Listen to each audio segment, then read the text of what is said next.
Ике тапкыр Советлар Союзы геройы Бусагареев исемен йөрткән авыл хуҗалыгы кооперативы эшчәннәре алдында язгы кампанияда җитди бурычлар тора. Барлыгы 3700 гектарда чәчү эшләре планлаштырылган. Чәчеләсе орлык фонды хуҗалыкның 3 бригадасында да тулысынча тазартылып, агуланып куелган.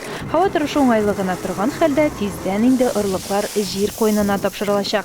1000 гектар җирдә будай, 8 гектар җирдә арпа чәчеләчәк, 150 гектар җирдә карабудай, 420 гектар җирдә кукуруз, 600 гектар җирдә бер еллык үләннәр чәчеләчәк.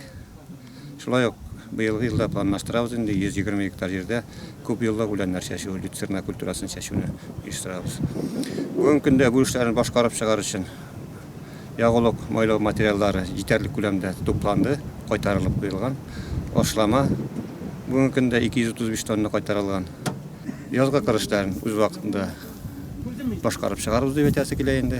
Моның өчен бөтен мөмкинчелекләр дә бар. Бүген көндә төп көч уҗымнарны һәм күп еллык үләннәрне өстәмә тукландыруга юнәлтелгән. Кышкы арыш басуында да эшләр көйле бара. Менә сәгать 4-ләргә торам, саны 60 гектар бит инде. 100дән артык эшләйм менә көнне. Сез ничә ел эшләйсез хуҗалыкта? Монда 400-дән Бусагареевда. Әйе. Нинди эшләрдә катнашасыз? Чәчүдә чәчәм 150-тә. Да кайда ибәрләр шулай инде. Әйе. Ә кызын? Кызым тоже фирмага арзы кертәм. Ә менә бөтенесе вирус дип эштән тукталды бит инде. Сез һаман эштә. Вирус дип самый чәчү кала бит. Әйе. Аннан нәмә яшәйбез. Менә шулай җир кешесе, чын хезмәт кешесе бүген дә безнең төп терәгебез булып кала. Аларга карата без һәрчак рәхмәтле булырга тиеш. Эшләре уңышлы барсын, сәламәтлекләре нык булсын. Алина Хадимуллина, Илеш телерадиокомпаниясе.